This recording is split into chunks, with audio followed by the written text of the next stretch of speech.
Go to the mic, please. Go to the mic, please. Right up here in the aisle. Concept of setting up a non-government organization for space station utilization has come up several times in the last 10 years. Why is now the right time? I think now is the right time because we actually have the facility in space. So there's not a debate about is there a facility to be used. There is a facility that's there.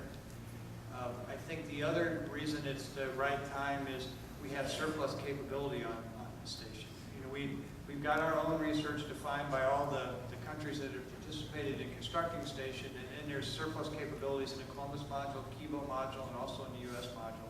So we need to reach out to a broader community beyond just the typical space group to see if we can reach out to other areas. So I think that the big advantage is it's here. The capabilities are there. There's payload racks on board to do things such as combustion research. We can do fluids research. There's a window observation facility. There's the external racks I discussed.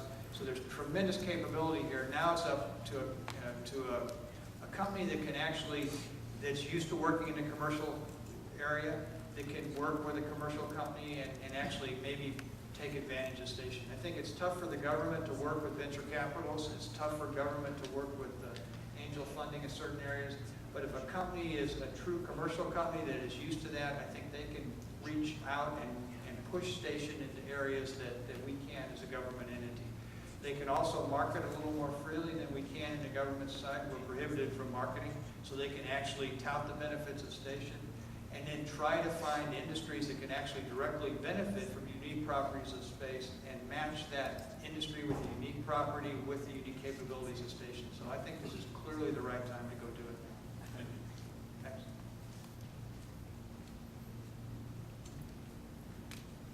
Hi, Bill. Thanks for your comments. Is there any plans to reinstate the commercial space center concepts? And at one time, NASA had a space product development group, I think at Johnson Space Center.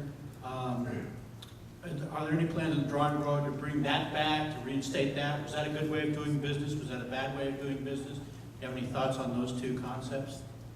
Again, I think our current focus now is to use this nonprofit to actually manage kind of a large portion of space station for us.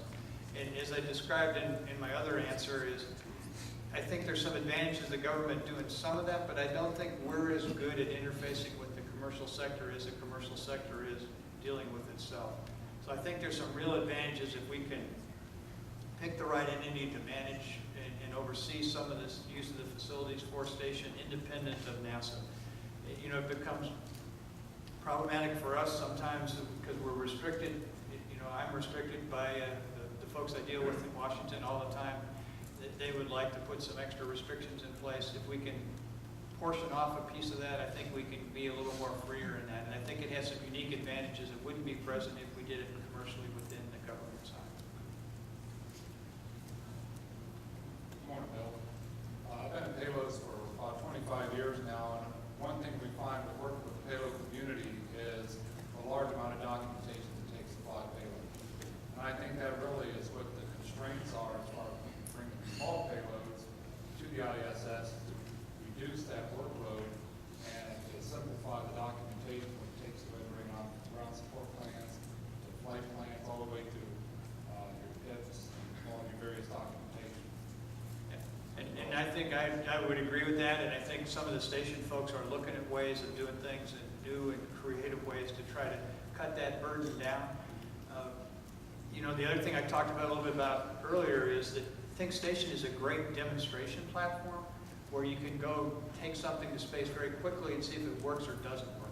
But if you spend 5 years getting it to space because you got to go through all this documentation and all this certification and other stuff, then you've kind of defeated the purpose of it being a quick, rapid prototype facility.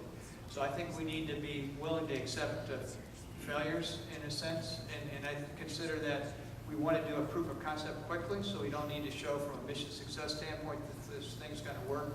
You know, I say we don't want to fail stupid, right? So we don't want to shortchange everything that we knew this thing wasn't going to work when it gets to orbit, but yet I don't want to spend 10 years making sure that this thing is going to work perfectly when it gets to space, because then I've cut out the amount of learning I can gain from this. So it's better to be in that medium range where you fly something fairly quick, and we need to simplify some of our processes and procedures to get payloads on orbit. You know, we've recently done an activity, the Sabatier system, which takes waste hydrogen and waste carbon dioxide and combines those two together, makes water for space station,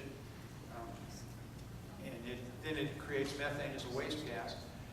That was a concept that we did essentially without any government involvement. The upfront development funding was provided by a contractor, and we wrote it as a service-only contract, where we only pay essentially for the water that's produced. That was a very different way for us to do business. We also didn't push any of our NASA requirements onto the contractor. We let them determine what requirements they flowed down to their subs. All they had to show us that it was safe and wouldn't harm the station systems. We didn't participate in their design reviews. We didn't participate in their hardware development unless they wanted some of our folks in those reviews. So we essentially facilitated that entire activity to get that on board and let them essentially be in charge of their own destiny. And then their reward was either this thing generated water and they got paid, or it didn't generate water and it didn't get paid. So we had the incentives right. They were incentivized right. The technology was the right level. We had spent a lot of time researching it to make sure that it wasn't a total unknown. But we were actually allowed them to be interfaced right in the middle of our oxygen generation system, our carbon dioxide removal system. So I would offer that up as an existence proof that we can definitely do things a different way, where we don't make it onerous in terms of paperwork, documentation, or NASA involvement on top of the payloads. And we need to look for more of those opportunities to continue to do just what you described.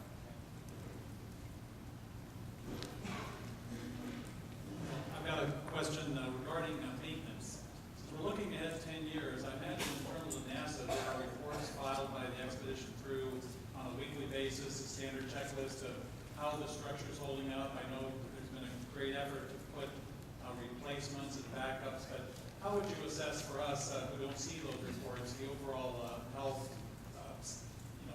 situation of the structure itself on the station? Well, I think, again, we're going through the formal certification process, but the basic structure is in very good shape on board Space Station.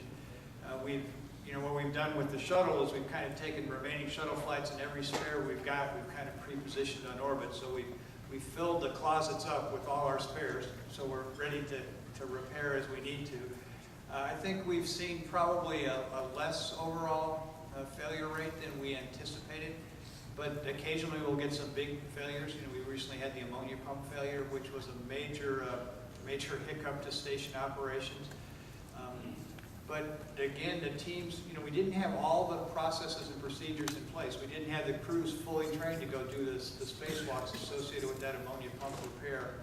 But they were trained well enough that with a little bit of extra time, they could go out and actually effect that ammonia pump repair. So that's another existence proof that we can maintain station without the shuttle. We had 4 ammonia pumps spared on orbit. They were already pre-positioned, so we were ready for this failure. We were hoping it wouldn't occur. It occurred, but the teams were able to go accomplish it and still continue operations and still continue research on station. So it was an interruption to station. It probably took about 2 weeks out of the research plan.